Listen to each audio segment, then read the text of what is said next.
Hola a todos y bienvenidos a Biología de Tranquis. Venimos de una temporada en la que tenemos la cabeza llena de energía. Hablamos de la hipótesis de que la primera vida pudo haber aprovechado una generosa fuente de energía gratis para dar sus primeros pasos. Esta energía se daba en fumarolas alcalinas serpentinizantes, como las que encontramos en el campo hidrotermal de la ciudad perdida. Esta era una hipótesis perteneciente a una gran familia conocida como metabolismo primero. Este tipo de hipótesis consideran que antes de sistemas de información como ADN y ARN, tenemos que buscar fuentes de energía, alrededor de las cuales se organizó la primera vida. He de reconocer que durante mucho tiempo he sido muy fan de centrarme en información, replicación y evolución, pero lo cierto es que le estoy pillando el gustillo a esta perspectiva de la biología desde la energía. La vida, al fin y al cabo, es como una bicicleta. Necesita acceso constante a energía para poder mantener su actividad, su crecimiento, su reproducción. Sin energía, sin nadie que pedalee, la bicicleta es un artefacto muy triste, caído de lado en el asfalto. Algo así pasa con nosotros, y como los sistemas que nos mantienen pedaleando son complejos e intrincados, tiene sentido que, para comenzar, necesitásemos que una fumarola u otra fuente de energía nos pusiese unos ruedines mientras aprendíamos. Pero ese tiempo ya pasó. Ya somos mayores. Pedaleamos solitos, y no necesitamos ruedines, ni que nadie nos sostenga la bici. Pero eso significa también que tenemos que pedalear, tenemos que hacer esfuerzo. Y en esta analogía que ya hemos estirado demasiado, eso significa obtener nuestra propia energía del medio y gestionarla. Y es aquí donde nuestra existencia se complica, pero también se vuelve muy interesante. ¿Habéis jugado alguna vez a juegos de estrategia? No tienen por qué ser videojuegos o tener nada que ver con las guerras. Hay muchos juegos de mesa que también son estratégicos, como el Colonos de Catán, al que jamás he ganado en mi vida, y muchos otros. El mundo de los juegos de mesa es una auténtica madriguera de conejo. Quizá hasta consideraría el Monopoly de toda la vida como un juego de estrategia, al menos según mi definición. Es mi podcast y puedo hacer trampa si quiero. Según mi definición, un juego de estrategia es aquel en el que cuentas con una cantidad limitada de recursos. Estos recursos pueden ser ovejas, ladrillos, soldados, oro, trabajadores o dinero de mentira. O más sencillo todavía, un número limitado de acciones cada turno. En todos los casos, la idea general es la misma. Tienes menos recursos que opciones en los que gastarlos, así que tienes que tomar decisiones sobre cómo los gestionas. Quizá mueves tus soldados para ocupar un territorio prometedor, o los mandas a encontrarse con los de tu oponente, o los dejas a la defensiva. Quizá gastas tus ovejas para construir un poblado, o las guardas para comerciar con otro jugador, o las usas para una carretera. Las ovejas no hacen carreteras, por eso siempre pierdo el Catán. Quizá compras la calle en la que caíste, o guardas el dinero a ver si caes en una estación el próximo turno. Quizá mueves el caballo para amenazar el peón de rey de tu oponente, o mueves otro peón en tu flanco para desarrollar tu propia estrategia. En todos los casos, la clave del juego es el coste de oportunidad. Si gastas tus recursos o tus acciones en una cosa ahora, no los puedes gastar en otra, ni los puedes gastar en el futuro. Algo parecido pasa con la vida, con todos nosotros. Una forma de vida es un montón más o menos grande de materia biológica, o biomasa, que extrae una cantidad limitada de energía de su medio. Dada esta cantidad limitada de energía, el organismo en cuestión tiene varias cosas que puede hacer con ella. Puede usarla para mantener sus sistemas, para reparar los deterioros del existir. Puede usarla para mantener un mayor o menor nivel de actividad. Puede invertirla en sí mismo, alcanzando mayor tamaño o desarrollando estructuras y comportamientos costosos pero útiles. O puede usarla para reproducirse, para crear copias de sí mismo. Cada organismo, entonces, se enfrenta a su propio juego de estrategia.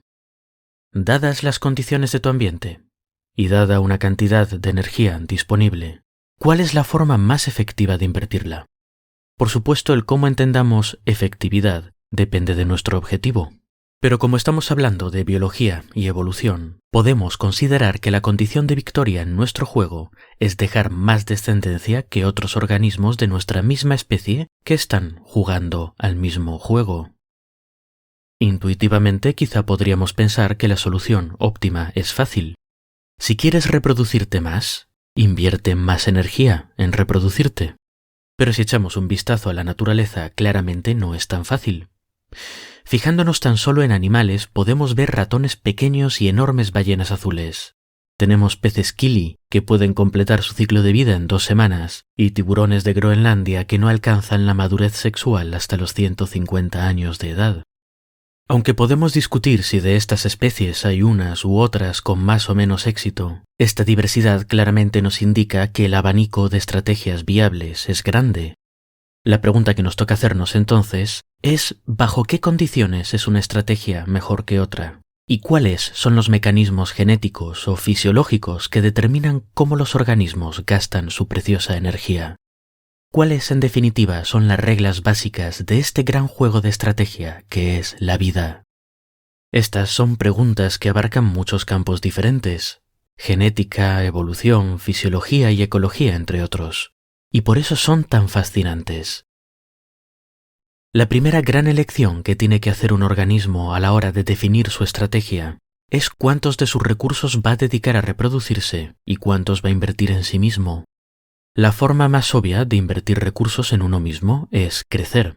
En vez de usar tu energía en crear gametos, encontrar pareja, alimentar crías y todo eso, en vez de, en definitiva, crear más biomasa de progenie, creas más biomasa de ti mismo. En la gran mayor parte de los casos, esta dedicación de energía al crecimiento es incompatible con la reproducción. Ambas cosas requieren mucha energía, y no tenemos la suficiente para hacer las dos a la vez, al menos de forma efectiva. El resultado es que los seres vivos tienden a vivir en 2 fases. Primero se concentran en crecer, y una vez alcanzan cierto tamaño, maduran sexualmente y empiezan a reproducirse. Pero el tamaño no es la única forma que tiene un organismo de invertir en sí mismo. Otro factor importante es inversión en estructuras corporales y defensas. Un pececillo puede dedicar parte de su energía a desarrollar espinas que lo protejan de los depredadores. Una almeja puede dedicar mucha energía a crear una concha dura. Un murciélago desarrolla alas, sonar y un método de caza muy costoso que requiere pasarse la noche volando por ahí y gritando a pleno pulmón. Una araña puede invertir mucha energía en tejer una compleja tela cada mañana. Finalmente, un mono pelado cualquiera puede invertir una cantidad muy poco razonable de energía en un sistema nervioso gigantesco, un auténtico despilfarro. También tenemos la opción, muy importante, de dedicar energía a mantener nuestro cuerpo para que aguante más tiempo hasta que se deteriora y muere. Hay 2 formas distintas de ver esta inversión. Una es como una inversión directa, es decir, gastas energía en regenerar tus tejidos, reparar daños, eliminar los radicales libres de oxígeno producidos por las mitocondrias al funcionar, etc. La otra forma de verlo es como un ahorro. Un organismo podría, por ejemplo, tener características físicas y comportamientos que lo hacen más efectivo mientras es joven, pero que lo deterioran rápidamente. O podría evitar este tipo de características para no deteriorarse tan rápidamente e intentar que su cuerpo dure más. Dicho de otra forma, los fuegos que arden intensamente se consumen más rápido. Hasta la fecha no sabemos muy bien cuál de estas perspectivas se acerca más a la realidad. Son 2 escuelas de pensamiento, y no sabemos muy bien si es verdad una, si es verdad otra o si ambas tienen parte de la explicación, pero sí que hablamos un poco más de ellas en la serie sobre el sexo, la muerte y las patatas, que va de los episodios 38 al 44. La segunda gran familia de cosas en las que puede invertir un organismo es en reproducción, y aquí también tenemos una serie de elecciones que hacer. La primera está enlazada con el gasto en crecimiento que vimos antes, y es cuándo alcanzamos la madurez sexual. Podemos empezar a reproducirnos muy jóvenes, pero eso significa que habremos dedicado poco tiempo a crecer, y por tanto vamos a ser más pequeños. Esto quizás signifique también que tenemos menos reservas de energía, con lo cual no tenemos la suficiente ahorrada como para invertir mucho en esa primera reproducción, al menos sin deteriorar nuestra salud seriamente. Hablando de lo cual, otra elección es el tipo de reproducción que vamos a tener. Una posibilidad es reproducirse varias veces durante nuestras vidas. Esto es algo con lo que estamos muy familiarizados, ya que nosotros mismos y la mayor parte de los mamíferos nos reproducimos varias veces a intervalos más o menos cortos. Cada vez que lo hacemos invertimos una buena cantidad de recursos, pero no lo suficientes como para destrozar nuestra condición física. Otros organismos, sin embargo, lo dan todo. El bambú florece una vez y muere. Los salmones desovan una vez y mueren. Algunas arañas tienen ejemplos muy extremos de inversión parental, en los que ponen huevos, mueren y sirven de alimento a sus crías cuando salen del huevo. Se lo juegan todo a una sola carta. Así que ya hemos decidido cuándo nos queremos reproducir y cuánto vamos a invertir en un evento reproductivo, pero no hemos acabado. Una vez hemos definido este presupuesto, podemos repartirlo de distintas formas. Podemos crear muchos nuevos organismos e invertir poco en cada uno, o crear pocos e invertir mucho en cada uno. Y hay que tener en cuenta que este tipo de inversión no solo incluye el costo de, por ejemplo, el huevo y el embrión y sus reservas de alimento, sino también cualquier cuidado parental. No es lo mismo criar a tu única criatura humana durante 18 años que nadar río arriba, poner muchos huevos y descansar eterna y merecidamente. El qué es preferible lo dejo a elección del oyente. Pero sea lo que consideremos preferible, el hecho es que hay que decidir.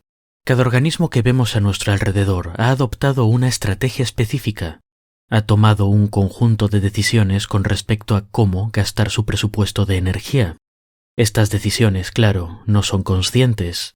Sería más preciso decir que las presiones evolutivas que han sufrido los distintos organismos han favorecido, en cada caso, ciertas estrategias en distintas condiciones. Al conjunto de estas decisiones que toma un organismo dado, a esta estrategia general, se lo conoce como historia de vida, y es un objeto de estudio muy importante en ecología evolutiva. Ahora bien, una historia de vida es algo complejo. Cada organismo, al fin y al cabo, es un mundo. Pero podemos intentar deducir unos principios generales que nos ayuden a entender qué tipos de estrategias son posibles en nuestro juego y qué tipo de condiciones favorecen unas estrategias u otras, y a lo largo de los años hemos aprendido algunas cosas. Quizá el principio más importante que hemos observado es que hay un equilibrio entre lo que un organismo invierte en sí mismo y lo que invierte en reproducción, aunque quizá esto es impreciso. La condición de victoria del juego de la evolución, al fin y al cabo, es dejar más copias de uno mismo. No todos los organismos actuales tienen que ser perfectamente óptimos a la hora de reproducirse, pero sí que tienen que ser mínimamente efectivos, si no, no estarían aquí. Así que podemos entender mejor este equilibrio como reproducción presente contra reproducción futura. A grandes rasgos, lo que está haciendo un organismo que gasta en armas para cazar, o en defensas frente a cazadores, o en sistemas inmunes efectivos, o en simple tamaño y reservas de alimento, lo que está haciendo un organismo así es invertir, apostando a que gracias a esos gastos va a sobrevivir más tiempo, se va a reproducir más veces y lo va a hacer con mayor probabilidad de éxito. Un ejemplo claro es el de los elefantes marinos macho. Ser un elefante marino macho e intentar reproducirse sin dedicar tiempo a crecer primero no solo es inútil, es suicida.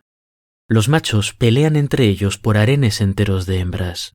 Merece más la pena invertir montones de energía en hacerse enorme y asegurarse la dominancia, aunque sea durante un par de temporadas de cría. El otro extremo de la estrategia es invertir todo lo posible en el ahora. Quizá el mundo que te rodea es muy incierto, o quizá hay tantos depredadores que tu esperanza de vida no es muy grande.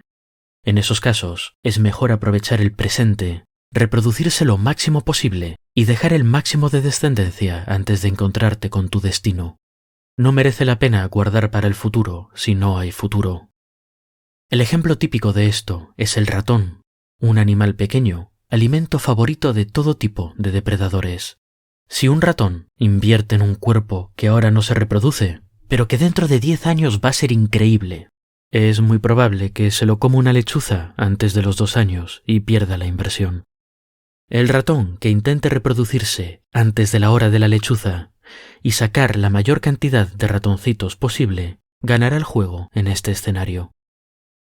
En su momento, y todavía queda este concepto en algunos libros de texto, a estas estrategias se las llamaba de la K mayúscula y de la R minúscula.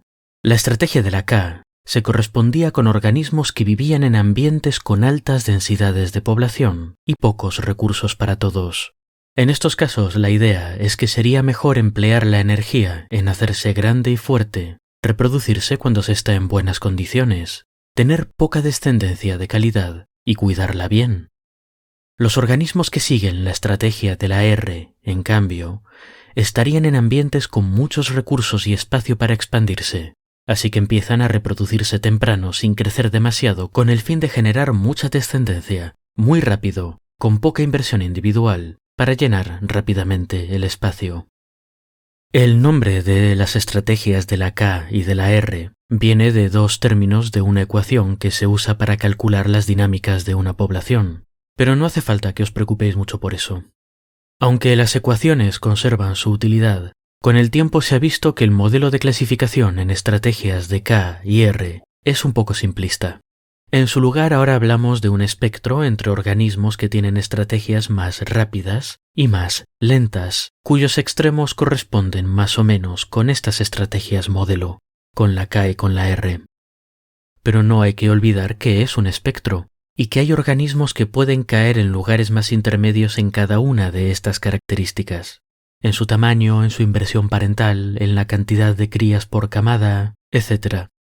Además hay que tener en cuenta que no solo existe variación entre distintos grupos de organismos, existen variaciones individuales en historia de vida.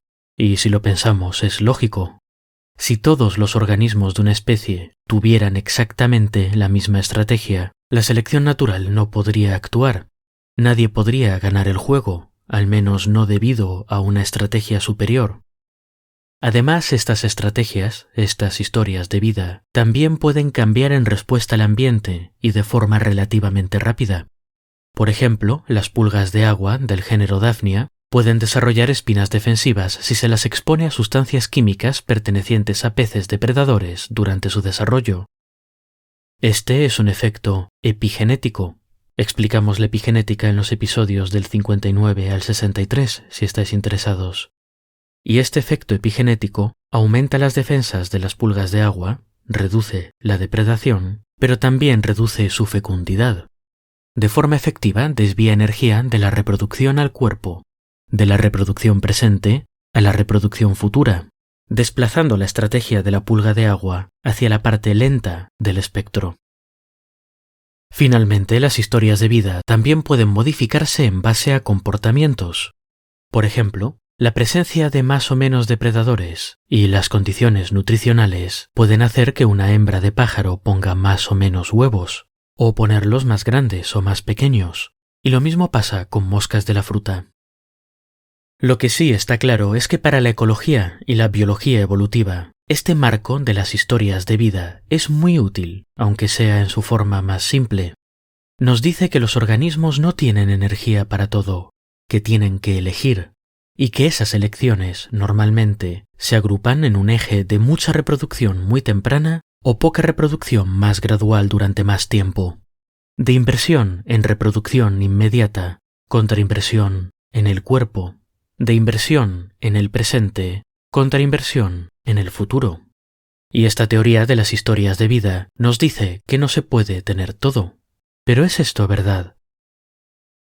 En el próximo episodio de Biología de Tranquis, hablaremos de algo que junta mis dos temas favoritos.